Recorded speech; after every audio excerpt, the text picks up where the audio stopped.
గాంధీ భవన్లో జగ్గారెడ్డి మాట్లాడుతున్నారు. ఇప్పుడు అలా చూద్దాం. అసెంబ్లీ పెడదాం రండయ్యా అని ఈయన అడుగుతుంటే కంట్రీ క్లబ్కు రా, లేకపోతే అదేంది ప్రెస్ క్లబ్కు రా, బోర్డ్స్ క్లబ్కు రా.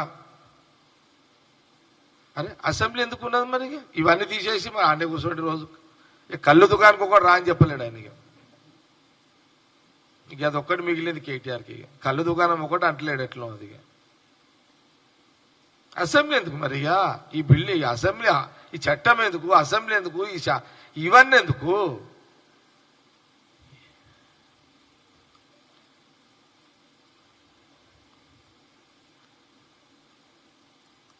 ఇప్పుడు నేను జ్ఞాపకం చేయించిన కళ్ళు దుకాణం అది కూడా అడుగుతాడేమో మరి కేటీఆర్ మళ్ళీ నెక్స్ట్. ఎమ్మెల్యేలు ప్రజలు ఎందుకు, ఓట్లు ఎందుకు, అసెంబ్లీ ఎందుకు? అదే ఇంత సిన్సియర్ గా సీఎం రేవంత్ రెడ్డి గారు రానాయన బొట్టు పెట్టి కేసీఆర్కి చెప్తుంటే అడుగుతుంటే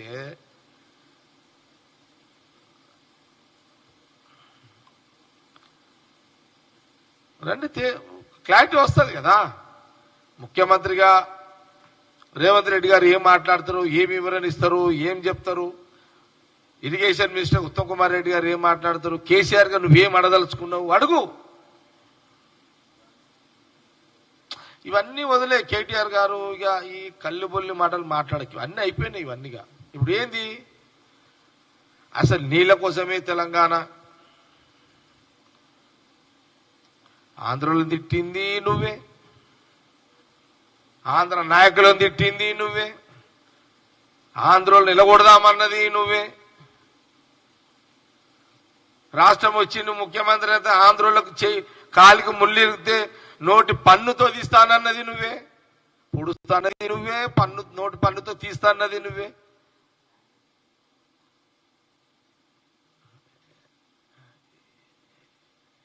కేటీఆర్ గారు మీరు దీనికి జవాబు చెప్పండి. నేను అడుగుతున్నా కదా, కేటీఆర్ గారిని అడుగుతున్నా కదా. మీ స్వయంగా మీ నాయన, నువ్వు, నీ చెల్లెలు, నీ బామర్ది, మీ ఫ్యామిలీ ఆంధ్రలో తిట్టి ఈ రాష్ట్రానికి ముఖ్యమంత్రి అయిపోయారు, తెలంగాణ రాష్ట్రానికి. అయిన తెల్లారి ప్లేట్ పల్టాయి చేసిరు. గ్రేటర్ ఎలక్షన్ రాగానే ఆంధ్రోళ్లకు అరికాలికి ముళ్ళు ముచ్చుకుంటే నోటి పన్నుతో పీకేస్తా అని అన్నావు. ఇలా కూడా ఆ డైలాగులు నీయే, ఈ డైలాగులు నీయే.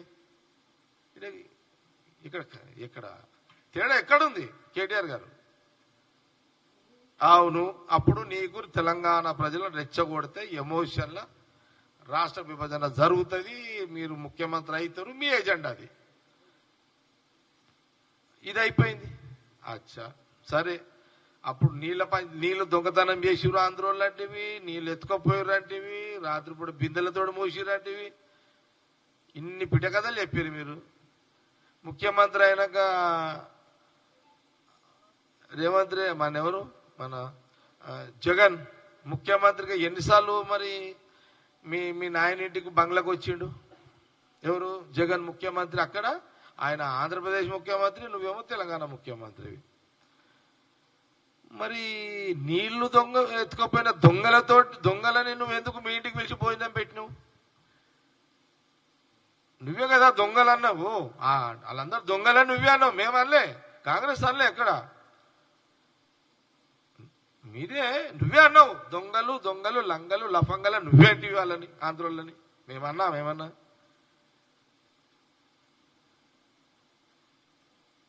ఏమైంది? లాస్ట్కి వస్తే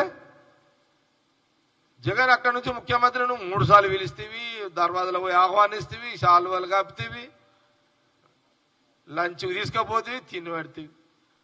మళ్ళా నువ్వు ఇక్కడ చేస్తే నిన్ను వాళ్ళకు సిగ్గుచేయడం లేదు, వాళ్ళు నిన్ను పిలిచిర్రు. నీకు పిలిచి ఏమో నీకు తినబెట్టిర్రు.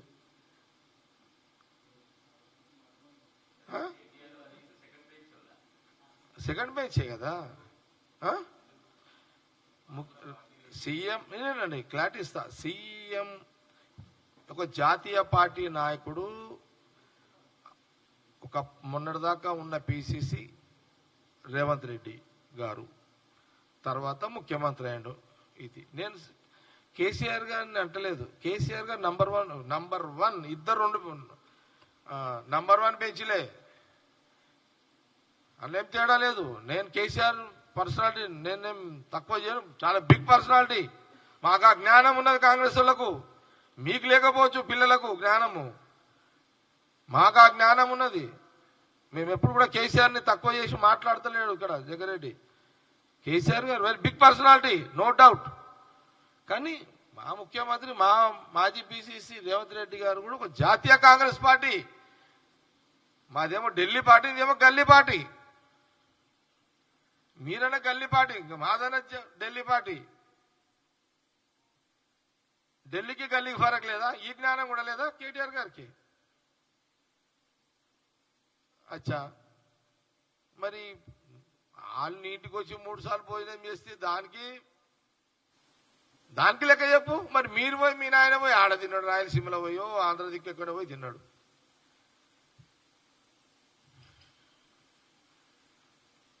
ఈడ మీరు కోడి పులుసు తినబెట్టారు, వాళ్ళేమో చేపల పులుసులు తినబెట్టారు. మీ పులుసుల కథ బాగానే ఉంది, కానీ మరి ఈ మధ్యాహ్నం మేము ఎట్లా కనబడుతున్నాం మీకు తెలంగాణ వాళ్ళంతా? పులుసులు తినుడు కరెక్టే, నీళ్ళ పంచాయతీ పెట్టుడు కరెక్టే, మళ్ళా మా మీద నిందలేసుడు ప్రయత్నాలు ఇది కరెక్టే. అరే ముఖ్యమంత్రి రేవంత్ రెడ్డి గారు గడ్డం పట్టుకొని చెప్తున్నాడు, ఆయన మీకు రండిరా నాయన, అసెంబ్లీకి రండి, ఆడ బంగ్లా ఉంది, వచ్చి చర్చ పెడదాము, ఏదైనా ఉంటే సలహాలు ఇవ్వండి.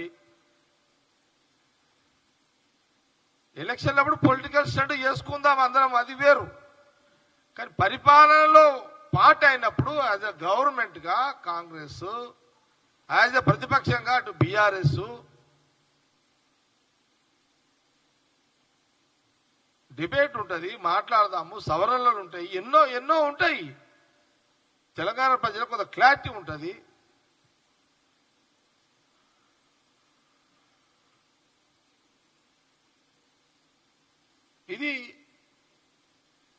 ఇది అసలు విషయం. ఇది నేనేమంటున్నా చారి, ఒక్కటే విషయం అది పెట్టుకోండి. అసెంబ్లీ లేదు, అసెంబ్లీ అనేది ఇప్పుడు ఎమ్మెల్యేలం కదా, ఎమ్మెల్యేలు అసెంబ్లీలో కూర్చుంటారా లేకపోతే ఆడ కళ్ళ దుకాణంలో కూర్చుంటారా? కేటీఆర్ కంటే పాపం వదిలేసేయి, ఆయనకు ఇంకా మెచ్యూరిటీ అయితలేనట్టుండు. ఏదైనా ఊరికి పోదాంపా, ఎమ్మెల్యేలు అందరూ ఏడ కూర్చుంటారా, ఏడ కూర్చోవాలని అడిగితే ఒక రైతుని అడుగుదాంపా, ఏం చెప్తాడు అంటే? ఒక మారుమూల ఒక రైతుని అడిగితే ఆ ఎమ్మెల్యేలు ఏడ కూర్చుంటారంటే అసెంబ్లీలో కూర్చొని మాట్లాడతారు అనే ఒక జ్ఞానము ఒక మారుమూల గ్రామ రైతుకో, ఒక మామూలు సాధారణ కూలి చేసి ఒక రైతుకో ఉన్న ఆలోచన కేటీఆర్ గారికి ఇతను లేకపోవడం ఏంటి? అసెంబ్లీలో కూర్చుంటే అందరు వింటారు కదా.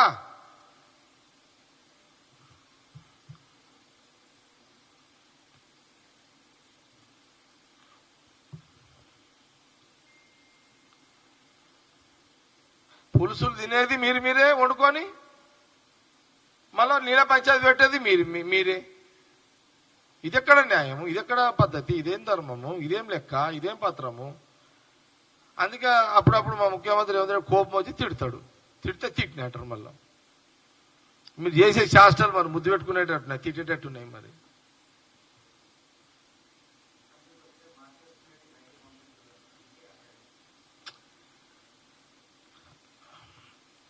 ఇప్పుడు మేము కమ్సే అసెంబ్లీలో చర్చకు పిలుస్తున్నాము.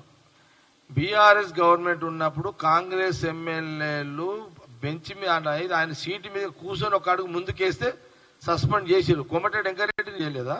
సంపత్ను చేయలేదా? ఎందుకు చేసిర్రు? జవాబు చెప్పగలుగుతారా?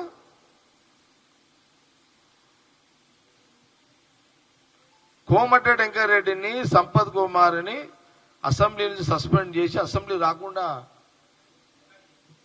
మొత్తం ఎంత ఎన్ని 1 year 2 years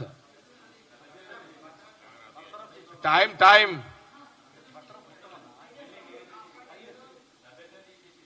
అంటే ఏ ఇయర్ ఎన్నేళ్ళు సస్పెండ్ తీసేసారు మొత్తానికి? ఆ? అంటే అంటే ఒక ఆటో ఇటు తీసేసి ప్రజలు ఎమ్మెల్యేని గెలిపిస్తే కోమటిరెడ్డి వెంకటరెడ్డిని సంపత్ కుమార్ని అసెంబ్లీలో నిలదీస్తుంటే కేసీఆర్ నిలదీస్తుంటే తట్టుకోలేక అసలు వాళ్ళ అసెంబ్లీ రద్దే చేసి పడేసారు. 3-4 ఏళ్ళు అసెంబ్లీకి రావద్దు అనే రద్దే చేసి పడేసారు.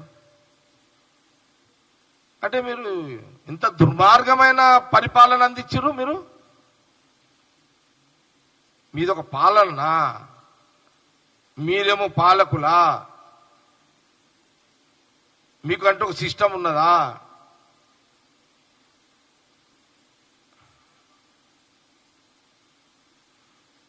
నువ్వు అంటే పోలీసు వాళ్ళని అడ్డం పెట్టుకున్నాడు.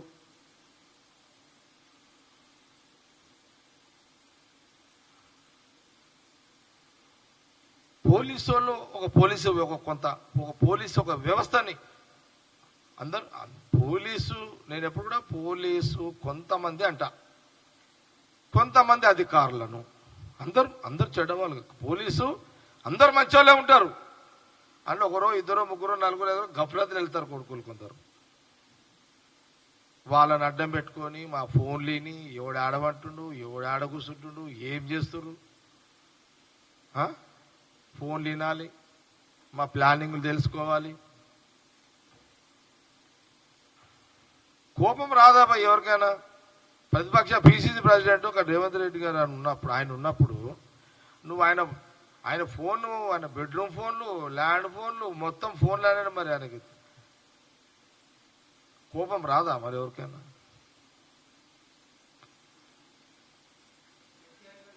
ఇప్పుడు అసలు లెక్కతోటి నిజం చెప్తున్నా కదా, వాళ్ళు చేసిన కథకు మీరు 1 or 2 మీరు చేసిన కథలు.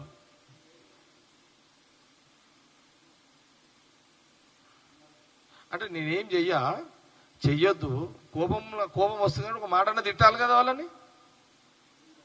కనీసం ఒక్క మాటని తిట్టాలి కదా వాళ్ళు చేసిన అరకథలకు. అరే ఎంత అన్యాయం అండి, దుర్మార్గం అండి. అడుగు బయటికేస్తే 100 మంది పోలీసు వాళ్ళు. నేను చూడలేదా అప్పుడు పిసిసి ప్రెసిడెంట్ గా ఎవరు రేవంత్ రెడ్డిని కానీ నన్ను కానీ అసలు పోలీసు వాళ్ళకి ఆ రోజుల్లో ఉత్సవాడుతుండే మమ్మల్ని చూస్తే.